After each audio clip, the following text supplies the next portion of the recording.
Estamos esta noche con el ministro de Educación, don Víctor Hugo Cárdenas, quien hoy ha realizado una denuncia.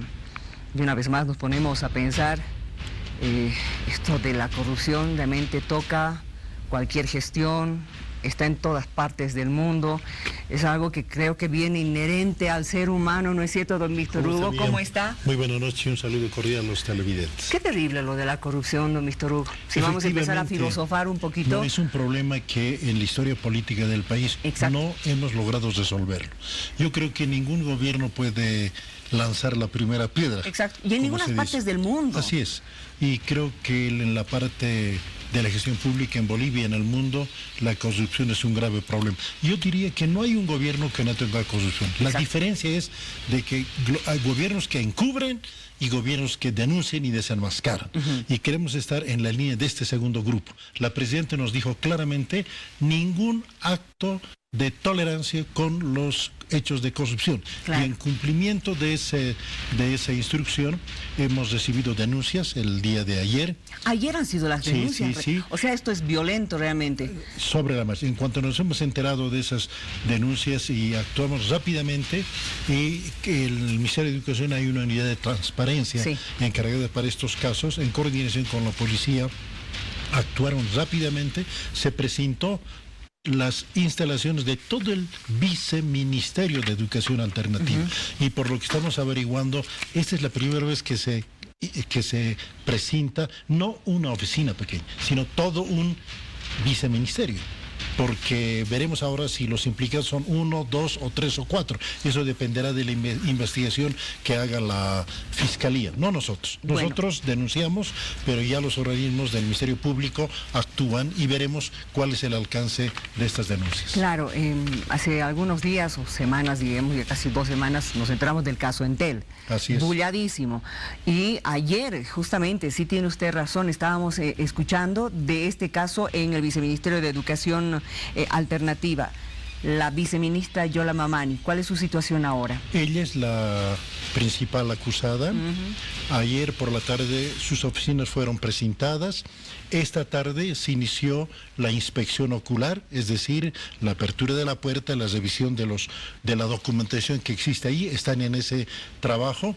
Y recientemente, hace poco, la Fiscalía, por orden de la Fiscalía, la ex viceministra fue detenida para que preste sus declaraciones. Y tiene que estar ella y sus colaboradores en apoyo a las investigaciones que realiza el Ministerio Público. Está con detención preventiva. Está entonces, con detención la señora, para que preste sus declaraciones. Algo que usted ha señalado hoy, no es ella de parte de su gestión. No. Sí de la anterior gestión. Así es, no he designado, ella no es producto de mi designación, es de una gestión anterior, pero el delito, sea en cualquier gestión, no es aceptable. Y no es por apuntar, digamos, o sea, usted lo ha traído y usted es el responsable, no es por eso, sino que además, a veces uno confía en las personas, ¿no es cierto? Así es la herencia que yo recibí, y bueno, yo debo presumir la buena fe y la honestidad de todos ellos, pero en cuanto haya algún indicio, en esto el gobierno y la presidenta fue muy claro, cero tolerancia a la corrupción, y el hecho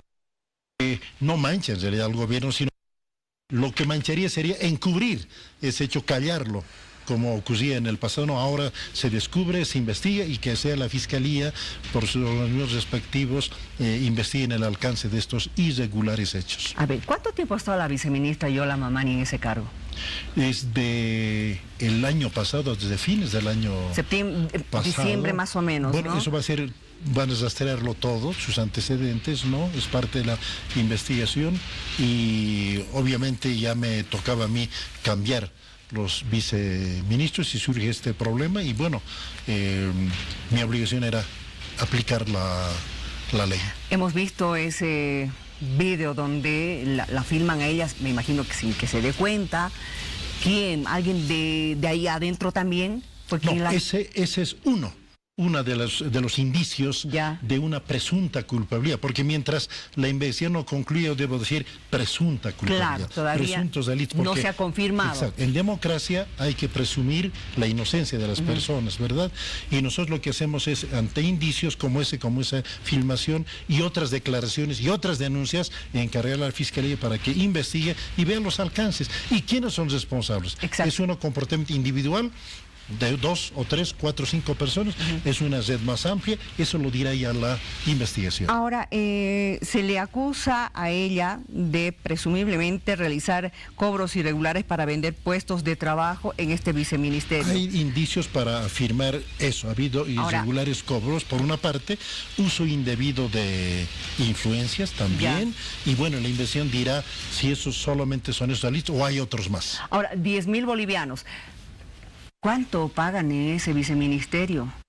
Bueno, ahí sueldo, depende de los niveles, saber, ¿no? claro. Depende de los Estos niveles. que están pagando, me imagino que están queriendo entrar a un cargo alto. Claro, hay de 3.000, 4.000, 5.000, encima de 10.000, depende de las responsabilidades. Es decir, que, a ver, se prestan, porque uno de ellos decía, me he prestado 10.000 bolivianos dice, y tenía ya que pagar. Claro. Es decir, consiguiendo un sueldo de 5.000 o 6.000, ya en 2 meses pagaba la deuda.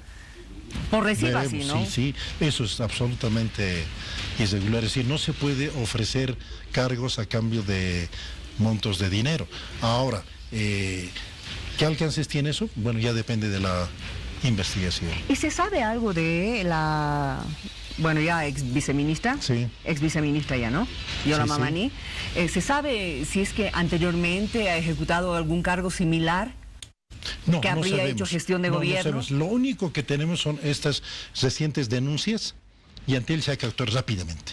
Ahora, si hay hechos anteriores, yo quisiera invitar a todos los televidentes, si hay personas afectadas por esta denunciada u otras personas en hechos irregulares, pues asómense al Ministerio de Educación, presenten sus denuncias, vamos a mantener sus nombres en reserva, hay disposición legal que permite eso para encaminar y de paso encaminar este proceso y de paso nos ayudan a aclarar este asunto.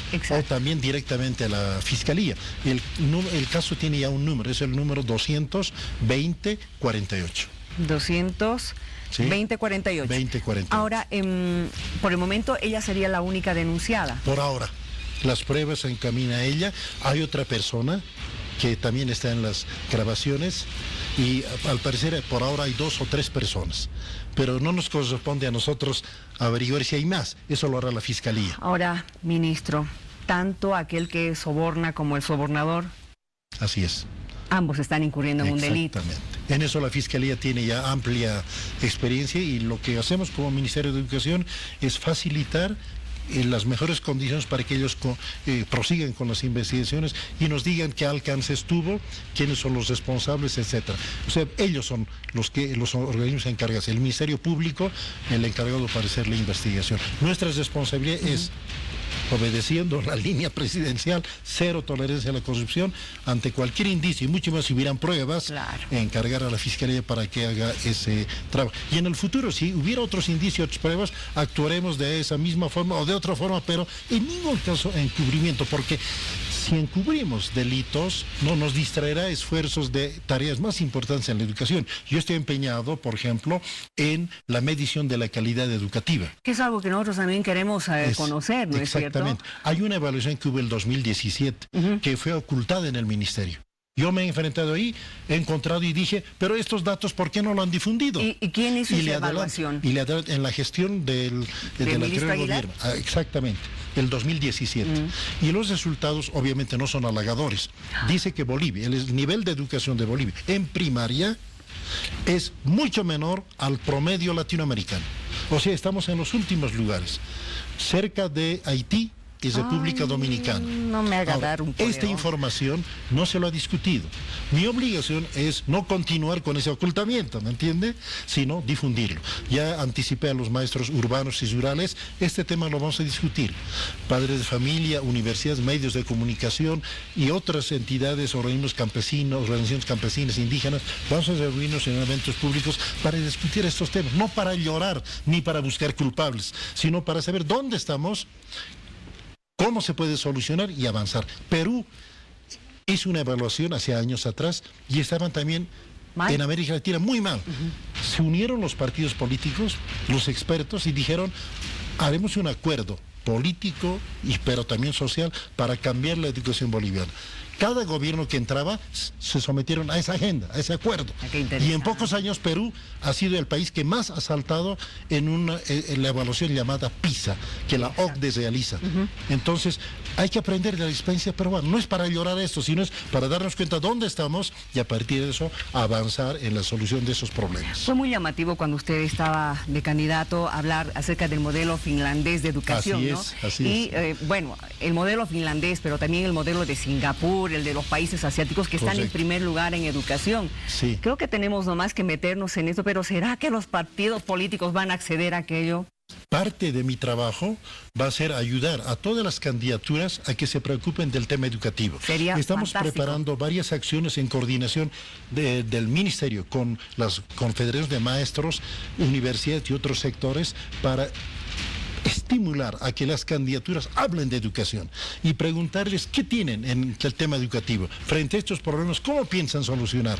Es decir, vamos a ayudarles, no atacarles ni cuestionarles agresivamente, sino ayudarles a que pongan junto al tema del litio, el gas, la agricultura, relaciones internacionales, etcétera, también el tema educativo y infraestructura. En eso estamos trabajando. A eso llamamos dar el primer paso hacia la construcción de un pacto nacional por la transformación educativa. Yo estaré hasta medio año, pero quiero dar ese primer Pero va pasito. a seguir colaborando, me imagino. Siempre, toda mi vida es la educación. Yo empecé de profesor muy niño, a los 7 años ya era profesor. O sea, yo me enamoré toda la vida y estoy como pez en el agua. Es decir, a mí me gusta la educación y el Ministerio de Educación debe ser un centro que aglutine todos los intereses de diversos sectores para cambiar la educación. Y sueño, un día, Miriam, y ojalá se concrete, algún gobierno logre, no sé si el siguiente o el subsiguiente, un pacto nacional de Bolivia por el cambio educativo y que cada gobierno que entre respete ese acuerdo. Que continúe con eso. Los países que han cambiado su educación, ese diseño de cambio educativo no cambia con el cambio de gobierno. Exacto. Aquí cerquita, en Brasil. Aquí cerquita, en Perú.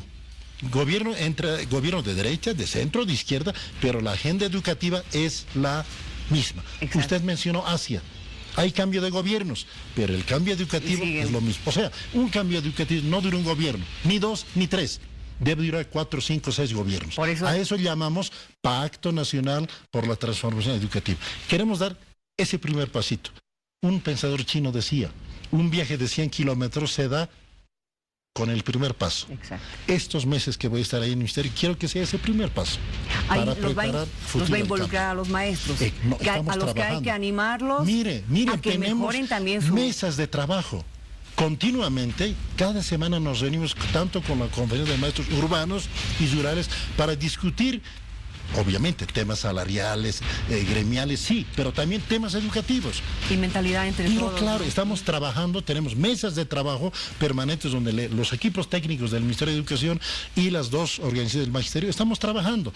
O sea, no estamos para pelearnos, conflictuarnos, sino preocuparnos de la educación. Y puedo dar fe que las dos confederaciones, bueno, hasta ahora han demostrado convicción, ganas de ocuparse de la educación. Y para eso estoy. Gracias por haber venido. Un gusto. Vamos a estar pendientes de la investigación, pero también de esto, de la medición de educación en nuestro país, porque realmente estamos muy retrasados en eso. Y los informaremos oportunamente, ¿no? Y la medición de la calidad educativa es importante porque esta tarea no es para improvisados. ¿Cuánto están aprendiendo nuestros estudiantes? Debemos medir. Tenemos que tener indicadores claros en segundo de primaria, en tercero, en cuarto de primaria, en secundaria, cada año. ¿Qué es lo que tienen que haber aprendido? Exacto. Y si no logramos eso, ¿por qué no lo hemos logrado? Entonces, eso hay que medirlo.